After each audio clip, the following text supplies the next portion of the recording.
we have Ben Resnick. Ben has enjoyed being a Toastmaster for over the last 2 years. As a GMAT test prep coach, he loves to inspire others to overcome obstacles and reach their full potential. Please welcome Ben.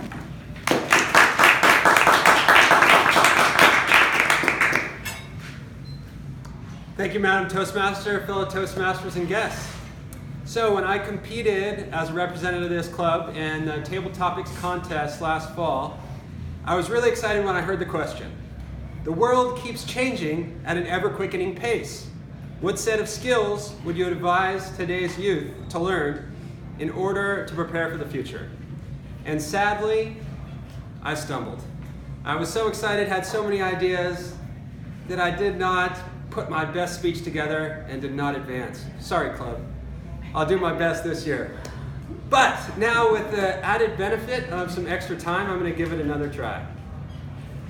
And this is one of the skills that is so important within the topic of rapid learning, which we'll get into later, that persistence and willingness to push your comfort zone.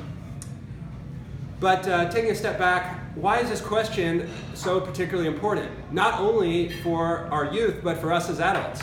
Well, firstly, the world's changing for everyone, not just youth. And secondly, as adults, we have to set the best possible example for our youth. They don't really learn from all the words we tell them. They learn from an example on how we actually act. So today I'll share what I think are the top 5 skills for the future, a couple examples of how I attempt to practice them. And I tend to think of these skills less in terms of a technical competence and more in terms of character traits and habits that need to be practiced throughout our lives that are the foundations for everything else we do. Now, the first skill that I consider the biggest foundation for all the others is what I call self-command. It may also be considered maturity or self-discipline. One way to think about it without going too crazy is to imagine you're 2 people. A boss and a worker, underling. And the idea here is that when you give yourself an order, you make a plan, do you actually follow through? That tends to be the hard part. We often give ourselves all these grand plans, but do we actually execute and follow through? This is particularly large complaint I often hear about millennials as they have their high-minded ideals and idealism and virtue signaling on social media, but they make excuses, don't show up, and complain, and all that stuff. So the truth is that good intentions are not nearly enough. It's really, there's 2 separate worlds. There's the world of thoughts and feelings, and there's the world of actions. And it's only when we take that action that it's actually having a ripple effect on the world. Now, the good news with that is we may not have the best thoughts, but we can actually, it only matters in terms of our actions and the impact it makes. So that's actually a good thing and not a bad thing. And that brings us to the second skill, which is, I was really excited to hear this principle. It's this idea of being purpose-centered, not feeling-centered. Now, in our society, with Western psychology, it's very focused on feelings. But when I read this book on Japanese psychology, The Art of Taking Action, I found this very profound, this idea of asking ourselves, not what do I feel like doing, but what needs to be done. And this is really a subset of that first habit and principle and skill, self-command, is bringing this sense of purpose. That sense of purpose is really powerful when it comes time to do the harder thing. And there's a couple quotes that I find really helpful for this. The first is by John Wooden, legendary basketball coach. He says, "There is a choice you have to make in everything you do, but keep in mind that in the end, the choice you make makes you." And this is, I think, so powerful in realizing that, okay, we can look at each tiny action as just a tiny action, but really it's something so much bigger because it's creating our own character, and that's what creates the ripple effect on the world. And then another similar quote, I wrote myself kind of based on the book Atomic Habits, and it goes, "Every tiny action is a vote for who we want to become. Our actions are contagious, so every vote for ourselves is a vote for the world we want to build."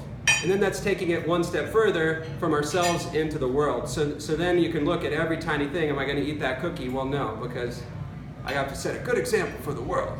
Sounds a little much for some people, but I like it. And a third quote I love is by Mike Rowe of Dirty Jobs. And he says, "Don't follow your passion, bring it with you." And what I like to take from this is don't wait to be inspired by something external in the world. If you can bring your sense of purpose to it and a sense of principles, then that's enough. And then as you go on and you gain mastery and say some dirty job or something, you actually find that passion for something that no one else maybe would have liked, in idea, but by having that sense of purpose and mastery, you've built a passion for it over time. And that's pretty cool, and I think it's something a rarer message today. Third skill is essentialism. So this is so important in our world today. We have millions of websites and apps in our pockets. We have an infinite amount of distraction. And these companies making billions of dollars are building that off of sucking our attention. It helps, I think, to think that everywhere we go, everybody's trying to take our attention. Don't let them foil you, because we often have our own goals and long-term things and not immediate impulse that is so much more important to us. So this idea of essentialism is actually a book by Greg McCown that's amazing. And he says we must say no to the merely good to say yes to the outstanding.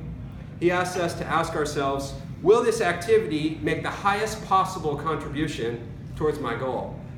So it's really hard to say no, but it's something that with a lot of practice, we can build. And this is something I've worked on the past year or so, saying no to side jobs, side projects, other kinds of tutoring, focusing very specifically on my immediate goal, continuing to write down dreams and goals, but saying one thing right now, and also a media diet. I know people get caught up in all the craziness going on all the time, but I recommend a media diet. Yeah, just focus on what you can control and you control most closely, I think, is very helpful. Fourth skill is rapid learning. So with everything changing so rapidly, we need to learn more rapidly. Key to this is deliberate practice, so that's making it most challenging and intense, pushing your comfort zone. Second thing, immediate expert feedback, having a coach. And third, to learn from your mistakes, not be afraid of them, embracing them. And my favorite mantra for this is win or learn, not be afraid of failure. Fifth skill is imagination. Einstein said, imagination is more important than knowledge. And with technology and robots taking over the most boring mechanical jobs, that's a good thing because it allows us to pursue our purpose again, to be creative, use our imagination, and those are the jobs that'll be around in the future. So in summary, the top 5 skills are self-command or discipline, being purpose-centered, not feeling-centered. Third, essentialism. Fourth, rapid learning. And fifth, imagination. But before I go, I wonder if you could help me with something. I would love to discuss these questions with you. I think it's a fun one. So I challenge you to ask yourself the same question and write down your answer. What do you think are the top 5 skills for the future? And how can you practice them to lead by example for the next generation? So if you're inspired to do so, please feel free to email me. And I'd love to hear your thoughts and look forward to it. Thanks so much.